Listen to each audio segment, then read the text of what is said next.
Marcelo estava em pé na cabeceira, taça na mão, fazendo o discurso de toda a ceia. Agradecia o ano, a saúde da mãe, os sobrinhos crescendo. Voz firme de cirurgião. Eu esperei ele terminar a frase sobre família ser o bem mais precioso. Levantei a mão. Marcelo, desculpa. Antes do brinde, eu tenho um comunicado. 23 pessoas viraram a cabeça para mim. Dona Ingrid sorriu, achando que eu ia anunciar gravidez. Tiago, do meu lado, pousou a taça devagar. Sofia, na diagonal, ficou imóvel. Peguei meu celular. Conectei no cabo da televisão de 80 polegadas, aquela que o Marcelo instalou para assistir cirurgia ao vivo. A tela acendeu. A conversa inteira apareceu projetada do tamanho de uma parede. Mensagens, fotos, horários, 11 meses de tudo. 2 nomes no topo. Tiago, Sofia. Ninguém respirou. Sofia se levantou, mão tremendo na cadeira. Tiago não se mexeu. As 2 mãos paradas sobre o tampo, como se segurasse a mesa para não cair junto. Marcelo baixou a taça. Devagar. O líquido bateu na borda e não derramou. Virou o rosto para mim.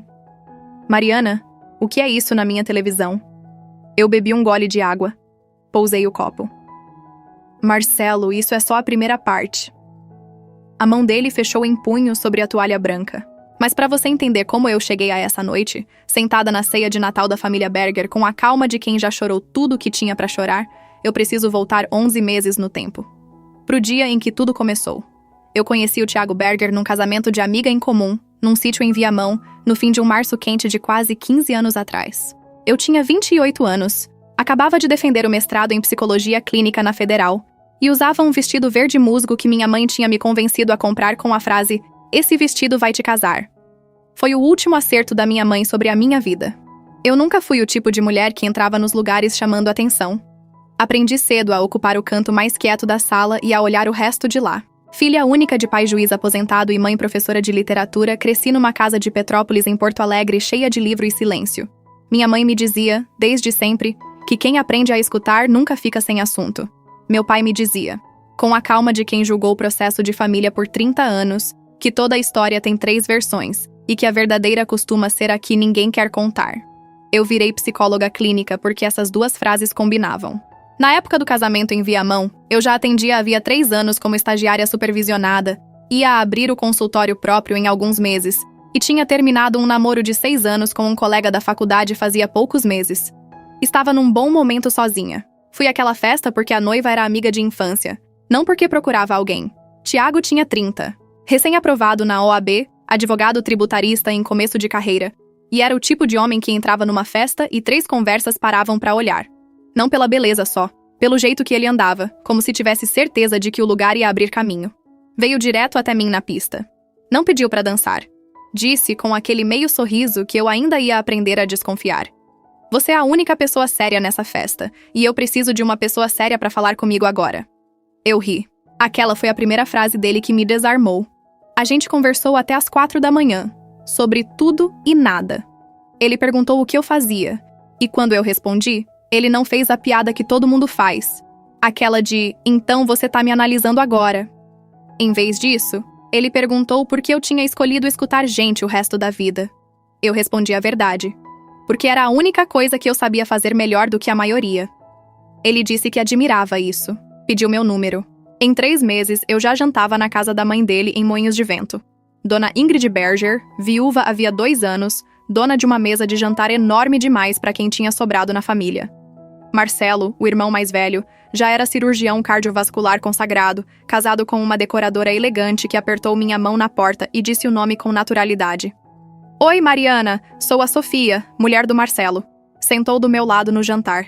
Perguntou de onde eu era. Há quanto tempo namorava o Tiago? Como tinha sido conhecer a sogra? Comentou que também tinha demorado para se acostumar com a mesa grande demais e com Dona Ingrid servindo todo mundo antes de comer. Riu da própria história de quando errou o nome de uma tia no primeiro Natal. Quando soube que eu ia abrir consultório, disse que conhecia uma corretora boa no Moinhos, caso eu quisesse o contato. Foi uma conversa normal entre cunhadas. Nada calculado. Nada exagerado. Eu saí daquele jantar pensando que tinha tido sorte. Casei com Tiago 1 ano e 8 meses depois daquele jantar em Moinhos de Vento. Cerimônia pequena em Gramado. Sofia foi madrinha. Marcelo, padrinho do Tiago. Júlia, a caçula da família. atriz de teatro recém-mudada para São Paulo, leu um poema que ela mesma escreveu e que me fez chorar mais que a entrada do meu pai me levando ao altar. Meu pai morreu 1 ano depois do casamento, de infarto, em casa, lendo o jornal. Minha mãe foi embora para Florianópolis morar com a irmã. E a partir dali, a família Berger virou a única família grande que eu tinha por perto. Tiago era um marido bom. Levava café na cama nos domingos. Lembrava do aniversário das minhas pacientes de longa data porque me ouvia falar delas. Ria das minhas piadas e contava as histórias do meu trabalho para os amigos dele com orgulho. Eu amei esse homem.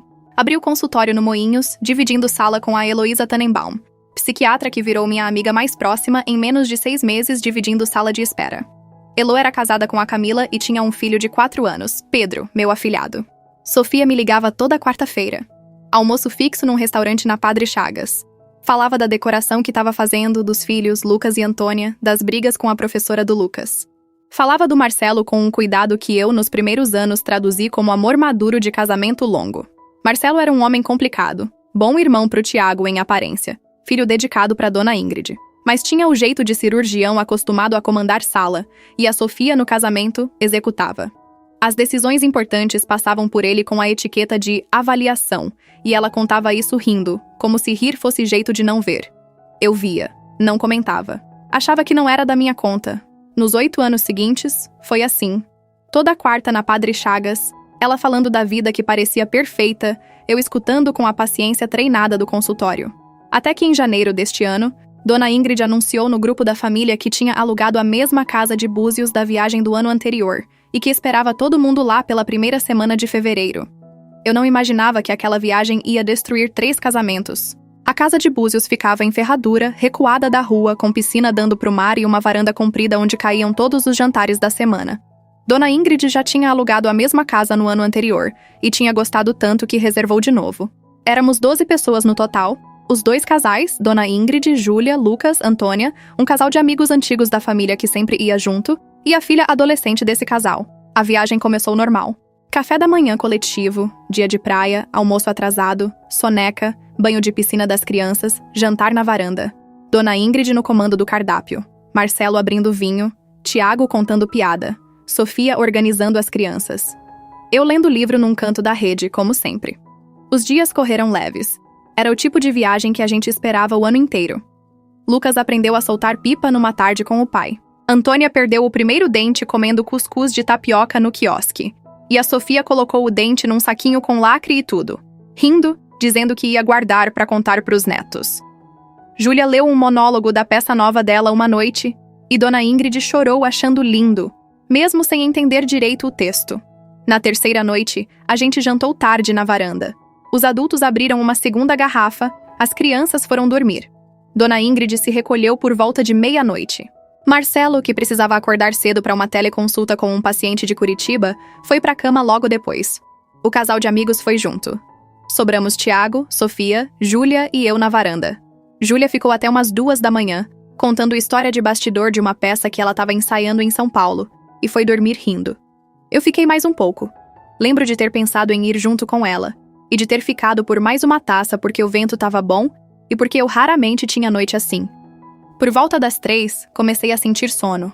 Levantei. Vou subir. Você vem?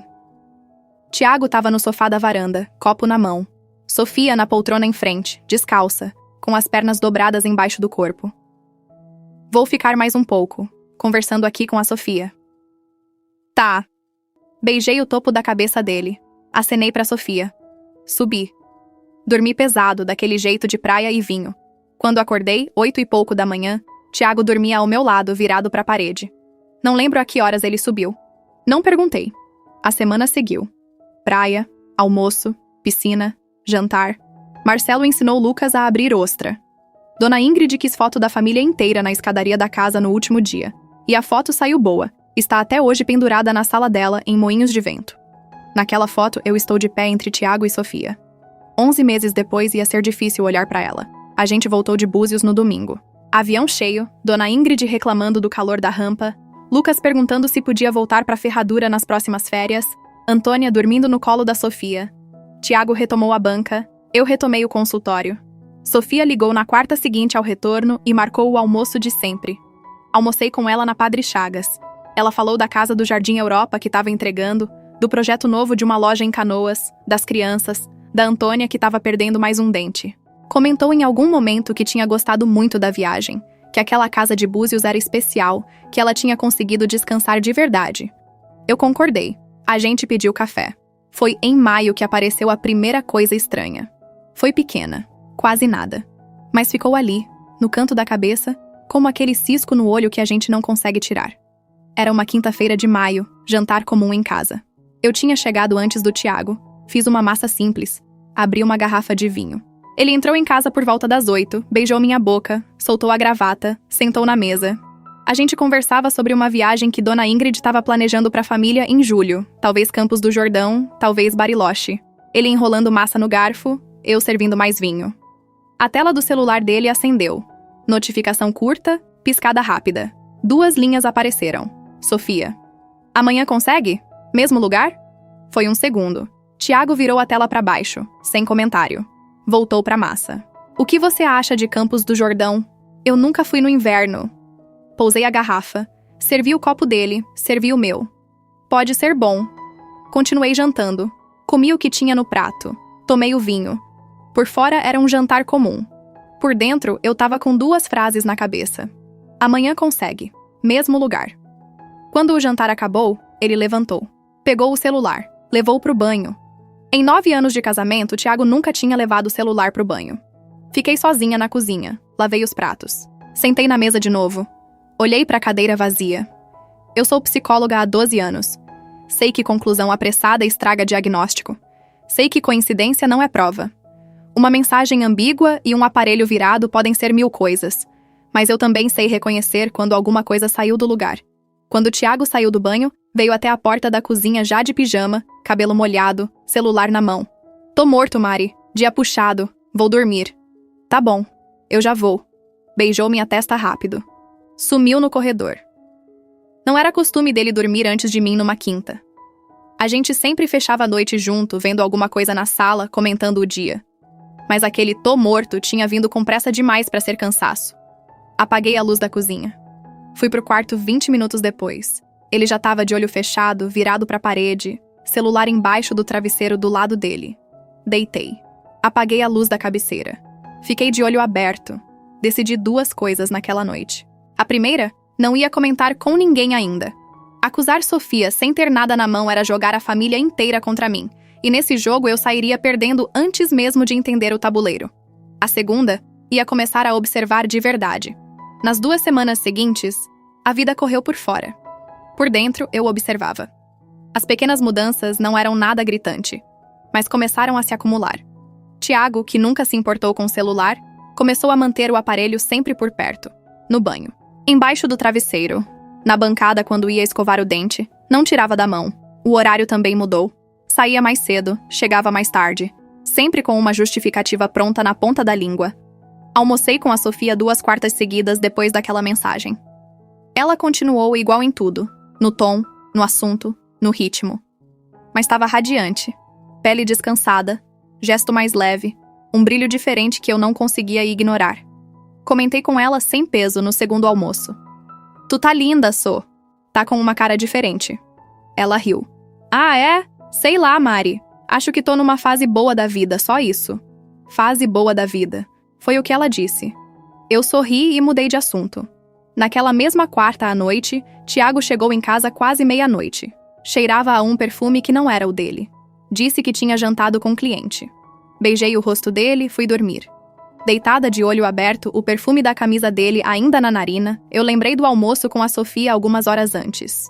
O perfume novo dela. Aquele mais pesado, mais noturno, que ela tinha começado a usar nas últimas semanas. Era o mesmo cheiro. Eu não tinha prova de nada, tinha padrão. Numa quinta-feira de fim de maio, Tiago avisou que ia ficar até tarde no escritório, processo grande. Cheguei em casa antes dele. Jantei sozinha. Fui pro escritório dele em casa, no segundo quarto que a gente usava como home office dividido. Sentei na cadeira dele só pra respirar. Tava cansada. Queria ficar uns minutos longe da televisão da sala. Olhei pra mesa. Olhei pra estante. A pasta de couro dele tava em cima da mesa, aberta. Ele tinha saído de manhã com pressa e deixado ali, sem fechar, do jeito que ele nunca deixava. Eu vi de relance os papéis de cima, e a vista bateu num pedaço de papel menor entre dois processos. Cartão de hotel. Puxei. Hotel Lagueto Alegro, em Gramado. Quarto 412. Diária do dia 17 de maio. 17 de maio era um sábado. Sábado em que Tiago tinha me dito que ia para Caxias resolver um processo da família de um cliente antigo. Saiu 6 da manhã. Voltou 9:30 da noite. Falou que tinha sido um dia infernal. Eu olhei pro cartão na minha mão por uns 30 segundos. Não tremi. Não chorei. Tirei foto dos dois lados com meu celular. Coloquei o cartão exatamente no mesmo lugar, entre os mesmos papéis, na mesma ordem que tava. Saí do escritório. Quando Tiago chegou em casa naquela noite, 11h40, eu já tava deitada. Beijou minha testa. Falou que tava morto. Apagou. Fiquei de olho aberto até 3 da manhã. Hotel não era audiência. Hotel não era cliente. Hotel era hotel. Eu já tinha lugar, data, quarto, mensagem e o mesmo perfume nos dois. Mas precisava de certeza que era ela. Suspeita não derruba ninguém numa mesa de família Berger. Precisava de prova que não tivesse explicação. E para montar isso sem ele perceber, precisava de alguém do meu lado. A única pessoa possível era a Elo. Liguei para ela na manhã seguinte. Marquei para encontrar antes do consultório num café fora do Moinhos. Ela perguntou se estava tudo bem. Tá. Só preciso conversar uma coisa contigo fora do trabalho. Marcamos para 8 da manhã, no lancheria do parque.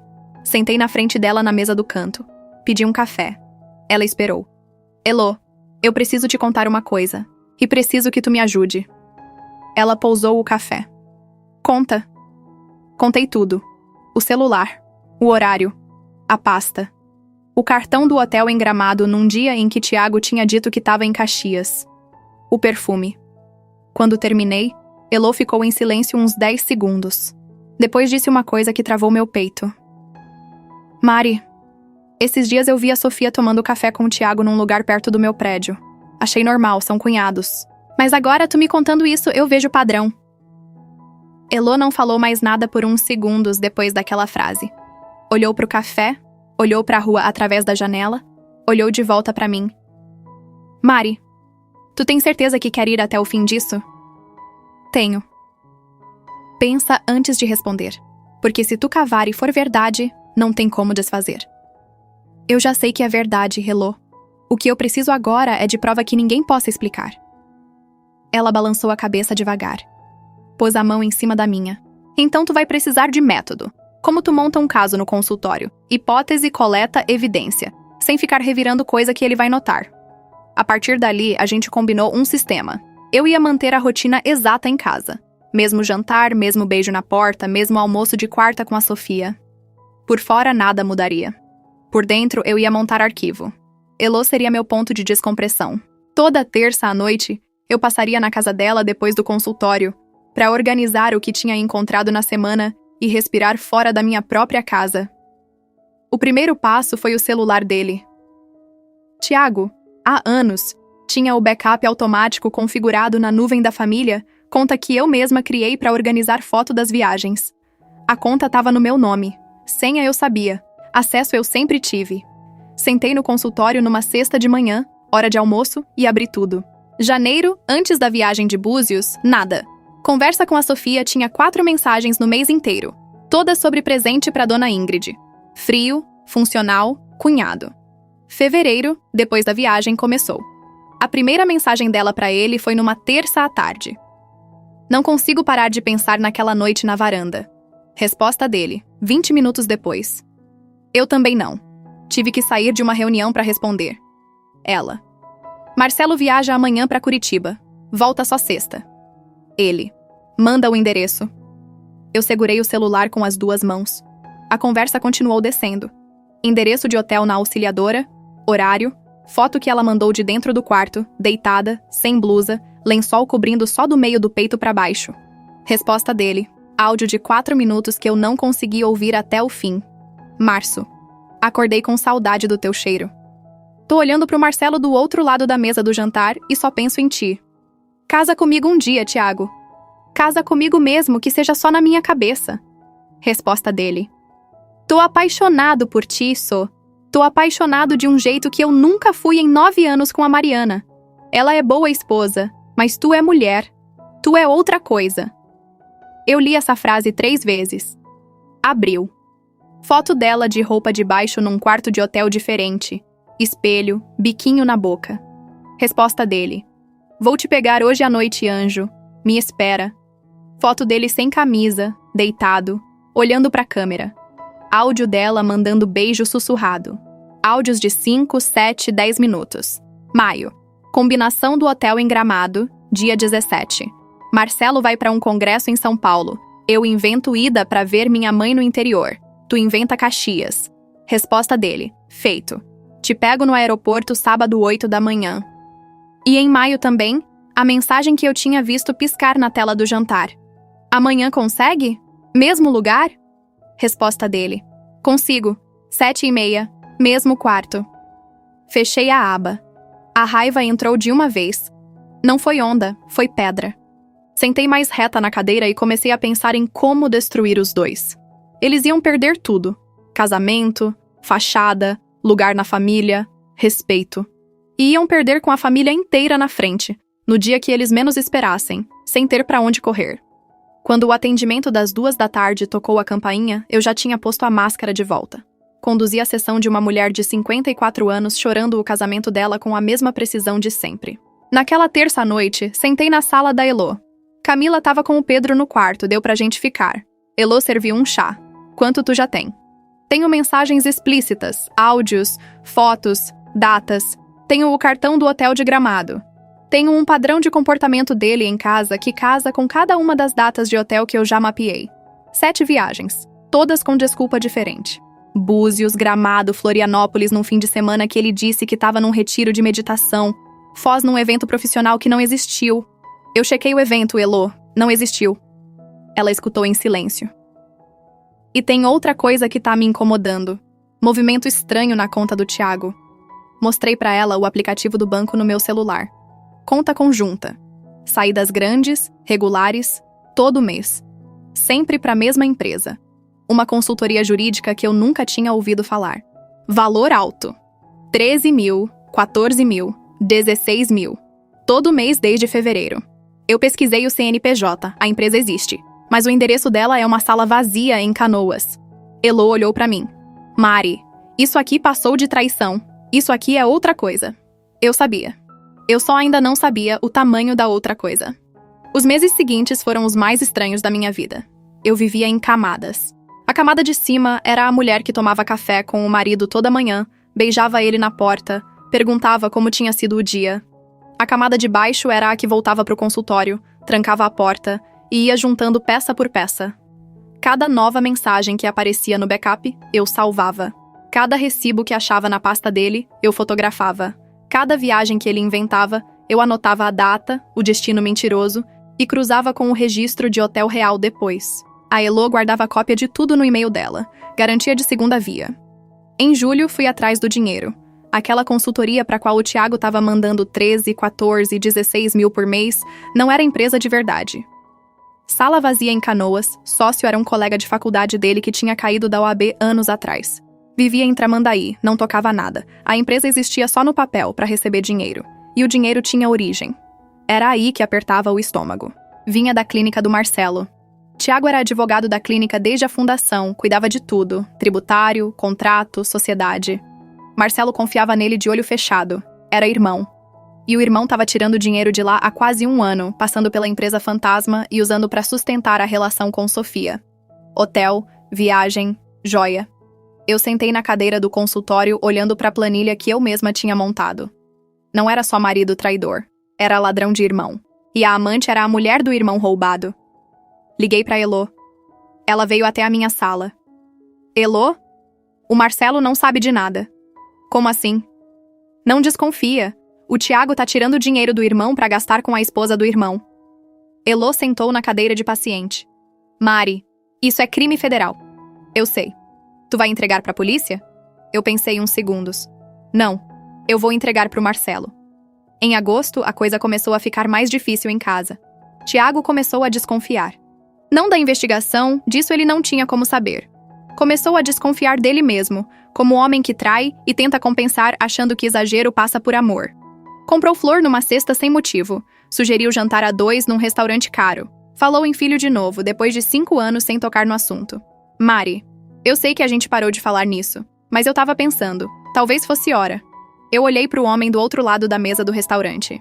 Pensei em 7 viagens, em fotos de quarto de hotel, em tu é mulher, ela é boa esposa. Sorri. Vamos pensar com calma, amor. Esse ano tá muito puxado pra nós dois. Ele apertou minha mão por cima da mesa. Em setembro, Sofia também começou a estranhar. Não comigo. Comigo ela tava igual. Mas no resto. Ficou mais ausente nos jantares de família, mais mexendo no celular, mais sumindo em ligações curtas no quintal. Vi Dona Ingrid comentar uma vez na cozinha. A Sofia tá esquisita esses dias, vocês não acham? A Júlia, que tinha vindo passar uma semana em Porto Alegre, respondeu antes de mim. Tá apaixonada. Mulher casada com aquela cara só tá apaixonada. Júlia riu, achando que era piada de irmã caçula provocando. Eu olhei pro chão. Em outubro, eu já tinha tudo. Faltava só uma peça.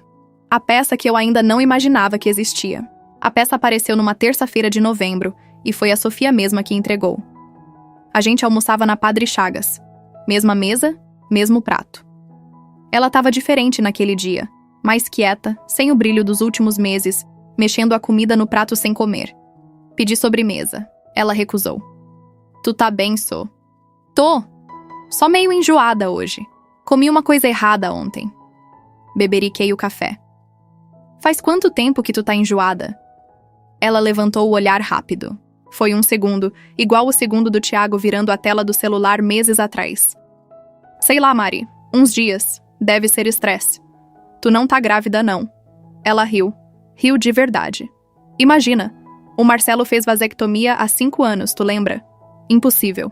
É estresse. Tem muita obra entrando, muita coisa pra entregar até o fim do ano. Sorriu mais firme dessa vez. Mudou de assunto. Aquela noite, deitada na cama, fiquei calculando. Sofia, enjoada. Sofia, mais quieta. Sofia, sumindo em ligações curtas no quintal há semanas. Sofia, evitando vinho nos últimos jantares de família. Sofia, rindo da minha pergunta com a naturalidade exata de quem já tinha rido daquela pergunta antes, pra si mesma, no espelho, ensaiando. Eu atendo mulher há 12 anos. Conheço o conjunto de sinais. No dia seguinte, liguei pra Elô do consultório. Elô, acho que a Sofia tá grávida. Silêncio na outra ponta. Mari, tu tá ouvindo o que tá falando? Tô. E ela sabe que eu sei que o Marcelo fez vasectomia. Foi por isso que riu na minha cara. Achou que rir resolvia. Se ela tiver grávida, tu sabe o que isso significa. Eu sabia. Marcelo tinha feito vasectomia há 5 anos. A família inteira sabia. Foi anunciado num jantar de aniversário. Ele mesmo brincou que ia tirar férias permanentes da maternidade. Se a Sofia estava grávida, o filho não era do Marcelo. E eu já sabia de quem era. Mas saber não era prova. Para Marcelo aceitar, eu precisava de papel. Elô foi quem me deu a saída. Mari. A Sofia faz acompanhamento médico onde? Na clínica de ginecologia da Carlos Gomes. Eu tenho uma colega lá. Não vou pedir nada que ela não possa fazer. Mas posso descobrir se a Sofia marcou o exame recente. Se marcou, tem como tentar. Tem como tentar. Eu deixei essa frase no ar. Não pedi, mas também não disse não. 3 dias depois, Elô me chamou na sala dela, no fim do expediente. Fechou a porta. Sentou de frente pra mim. Mari, eu não vou contar como, mas tem um exame da Sofia pronto. Ela fez teste de paternidade pré-natal não invasivo na semana passada, daqueles caros, particulares. Tá grávida de 4 meses. O exame foi pago em dinheiro, no nome dela, e o material de comparação que ela mandou em sigilo, com codinome em vez de nome do suposto pai. O laudo saiu compatibilidade 99,9. Compatibilidade com quem? Elô olhou pra mim. Com o material genético que confere com fios de cabelo que ela mandou junto. Não tem o nome dele no laudo, só o codinome. Mas Mari, ela tava combinando o exame com alguém por mensagem na semana retrasada. Como tu sabe isso? Porque tu não foi a única que cavou. Eu também ando olhando umas coisas. E uma colega do prédio dela viu a Sofia entrando com o Tiago no apartamento de cobertura do irmão de uma amiga comum. Uma cobertura que tá pra alugar e ninguém mora. Faz 3 semanas. Eu fiquei em silêncio. Elô continuou. O laudo eu não consegui o papel, mas eu vi a tela e vi o codinome. Ela escreveu, com a própria letra, no campo do suposto pai, uma palavra. Tigrinho. Tigrinho.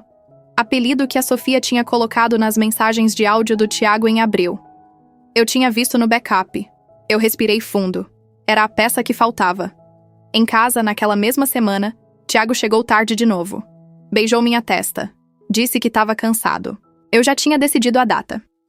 Dona Ingrid mandou no grupo da família, no dia 1º de dezembro, o convite oficial para a ceia do dia 24, na casa do Marcelo, em Moinhos de Vento, como todo ano.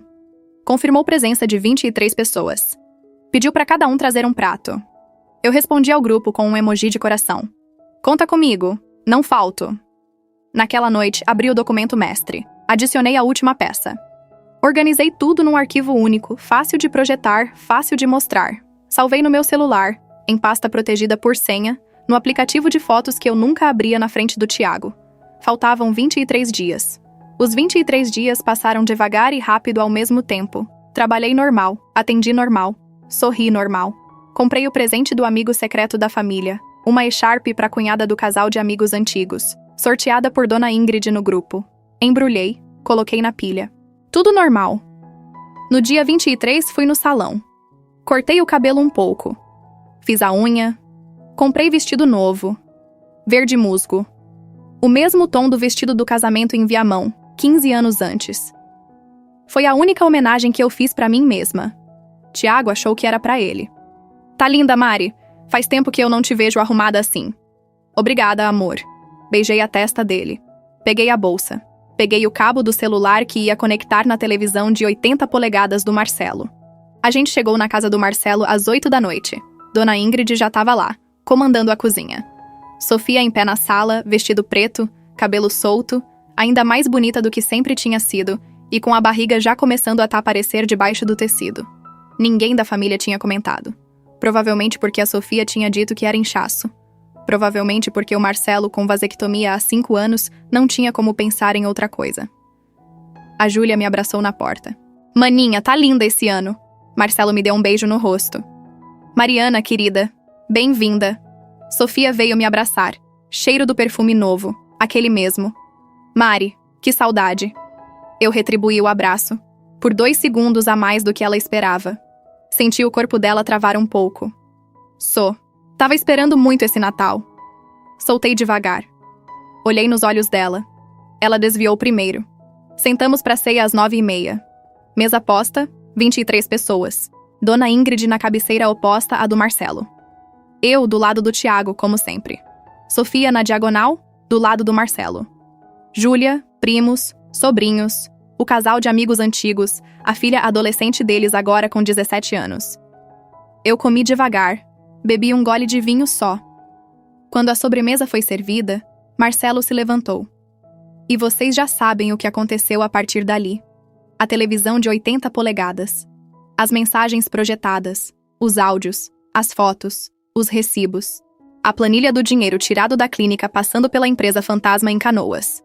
11 meses de tudo na frente de 23 pessoas. Quando o Marcelo perguntou, Mariana, o que é isso na minha televisão? Eu olhei pra ele e disse, Marcelo, isso é só o começo. Foi o que eu falei. Tinha mais. A segunda parte veio depois das mensagens, depois das fotos, depois dos recibos. Eu abri o último arquivo. Era uma foto de uma tela de computador, tela de exame médico. Cabeçalho de uma clínica de ginecologia da Carlos Gomes. Nome da paciente, Sofia Berger. Idade gestacional, 16 semanas. Resultado de teste de paternidade pré-natal não invasivo. Compatibilidade 99,9 com o material genético comparado. E embaixo, no campo do suposto pai, escrito de próprio punho pela Sofia, antes dela mandar o material para o laboratório, uma palavra. Tigrinho. A sala ficou no silêncio que existe antes de uma coisa muito ruim. Dona Ingrid foi a primeira a entender. Levou as 2 mãos ao rosto. Meu Deus do céu! Marcelo olhou para a tela. Devagar. Leu o cabeçalho. Leu o nome. Leu a palavra no campo do suposto pai. Não se mexeu por um tempo que pareceu longo. Quando se mexeu, foi para olhar para Sofia. A voz dele saiu cortada. Sofia, eu fiz vasectomia há 5 anos. Sofia tinha o queixo tremendo. Marcelo, eu fiz vasectomia há 5 anos. Tu tava comigo na consulta. Tu segurou a minha mão no pré-operatório. Tu sabia que esse filho não é meu antes de fazer o exame. Marcelo, deixa eu... Tu fez o exame pra confirmar pra ti mesma de quem era.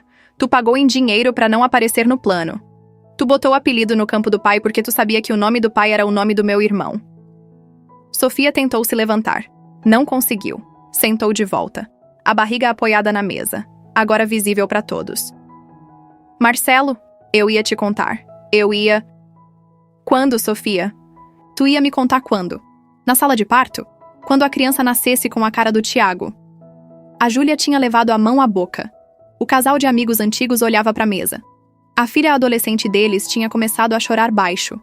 Sofia tentou pela última vez. Mas dessa vez foi diferente. Dessa vez ela atacou. Marcelo, tu quer que eu fale a verdade? Eu falo. Eu falo na frente de todo mundo. Tu nunca foi pai dos teus filhos. Tu nunca foi marido. Tu vivia naquela clínica. Tu chegava em casa, comia, dormia e ia embora de novo. Eu fiquei sozinha durante 10 anos naquela casa, Marcelo. O Lucas tem 12 anos e tu não sabe a cor do uniforme da escola dele. A Antônia perdeu o primeiro dente na praia em fevereiro e tu nem tava lá. Eu não dormi com o Tiago à toa. Eu dormi com o Tiago porque eu tava morrendo dentro daquela casa. E o Tiago foi o único homem dessa família que me olhou nos últimos anos. O único. Ela tava em pé agora, encostada na mesa pra não cair. E tu, Mariana? Virou pra mim. Tu acha que tu é santa? Tu trabalhava igual o Marcelo. Tu nunca quis dar filho pro Tiago. Tu vive trancada naquele consultório escutando o paciente o dia inteiro. E quando chega em casa não tem mais paciência pra ninguém. O Tiago e eu não traímos vocês à toa. A gente traiu porque vocês já tinham desistido de ser marido e mulher anos antes da gente se encontrar. A sala em silêncio. Eu olhei pra Sofia. Não respondi por uns 10 segundos. Deixei ela ficar em pé. Deixei a frase dela ecoar no ar. Deixei a família toda ouvir. Depois falei. Sofia, tu pode ter razão sobre o teu casamento. Eu não vou discutir contigo o que o Marcelo foi ou deixou de ser como marido. Isso é entre vocês dois. Mas sobre o meu, tu não sabe de nada. Tu nunca soube. Tu sentou na frente de uma mesa de almoço comigo todas as quartas-feiras durante 8 anos. E tu fingiu o tempo todo que era minha amiga enquanto dormia com o meu marido.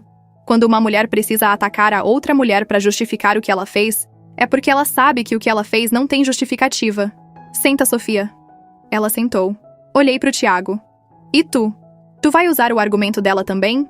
Tu vai me dizer na frente da tua mãe que eu fui uma esposa ruim e que por isso tu deitou com a tua cunhada por 11 meses, tirou 300 mil reais do teu irmão e engravidou a mulher dele? Tiago não respondeu. Olhou pra mesa.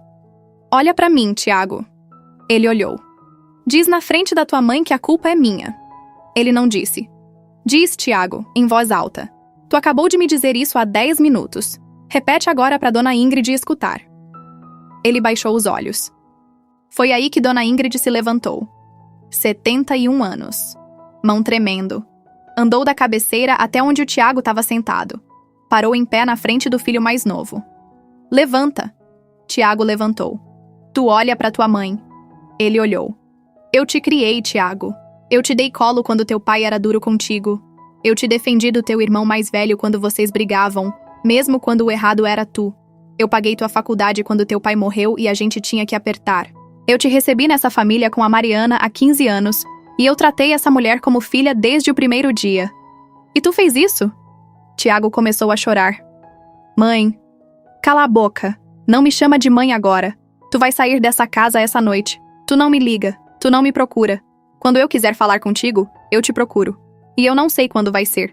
Pode ser daqui 1 mês. Pode ser daqui 1 ano. Pode ser nunca. Ela virou pra Sofia.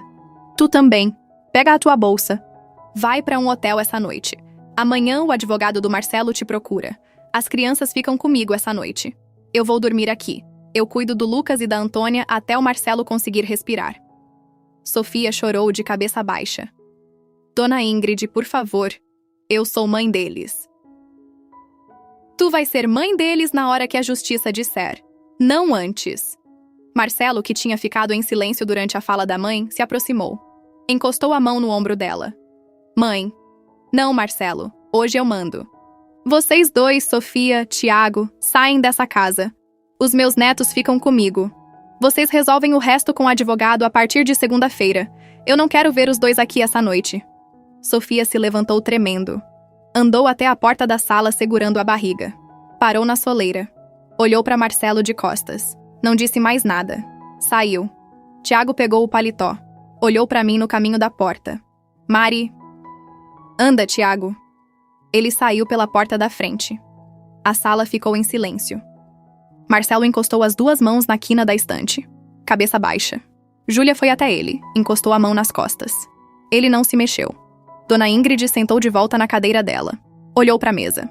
Para os pratos meio cheios. Para o peru que ninguém ia mais tocar. Pela primeira vez na vida, eu vi Dona Ingrid Berger derrotada. Eu peguei minha bolsa. Desconectei o cabo.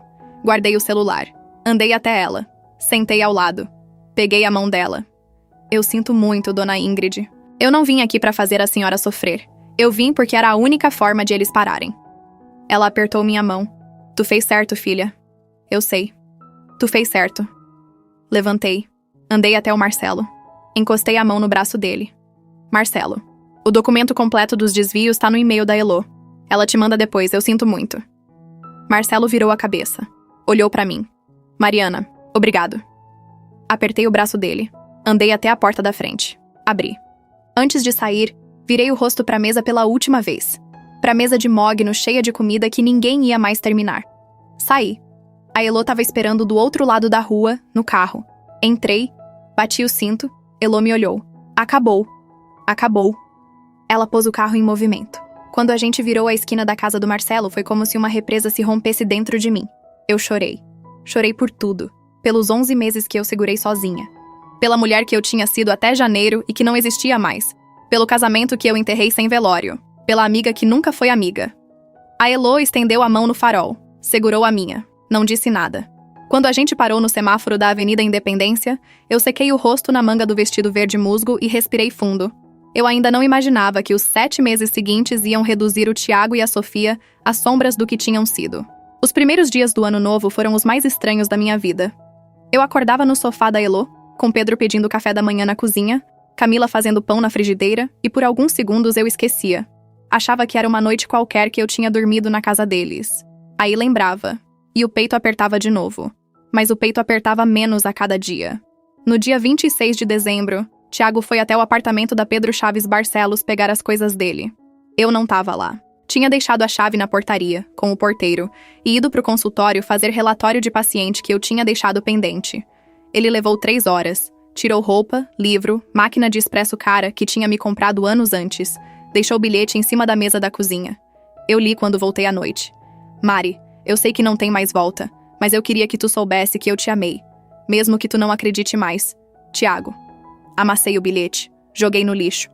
Na primeira semana de janeiro, o advogado entrou com o pedido de divórcio. Foi um processo rápido. Tiago assinou tudo sem discutir. A primeira ação que o advogado do Marcelo abriu contra ele foi a indenização civil pelos R$300 mil. Tiago tinha 2 opções: pagar ou ser denunciado criminalmente. Pagou. Vendeu a parte dele no escritório para um sócio antigo, por um valor muito abaixo do que valia, porque o nome dele tinha caído no meio jurídico de Porto Alegre. Quem soube da história, e em uma cidade como Porto Alegre todo mundo soube, parou de indicar serviço para ele. Em fevereiro, ele saiu da sociedade do escritório. Em março, alugou um apartamento pequeno em Petrópolis. Em abril, abriu sozinho uma sala em prédio comercial barato. A vida dele era a metade do que tinha sido. A Sofia foi mais difícil. Marcelo entrou na justiça pedindo a guarda dos 2 filhos. Com tudo que tinha sido apresentado, ganhou. Sofia ficou com direito à visita supervisionada, 2 vezes por mês. Sofia não suportou Porto Alegre depois disso. Em março, com 5 meses de gestação já visíveis, mudou para Florianópolis, onde a mãe morava. Em julho, teve um menino. Pôs o nome de Teodoro. Registrou como filho do Tiago. E o Tiago aceitou paternidade formal, porque a essa altura ele não tinha mais nada a perder. Lucas recusou ver a mãe. Antônia chorava nas visitas. Marcelo cuidou dos 2 sozinho, com a ajuda da Dona Ingrid. A casa de Moinhos de Vento, aquela onde aconteceu tudo, Marcelo vendeu em maio. Comprou outra menor, num bairro mais novo. Disse pra mãe que a casa antiga tinha cheiro de coisa que não dava mais. Dona Ingrid passou 3 meses sem falar com o Tiago. Em março, ela ligou pra ele. Almoçaram juntos, choraram juntos.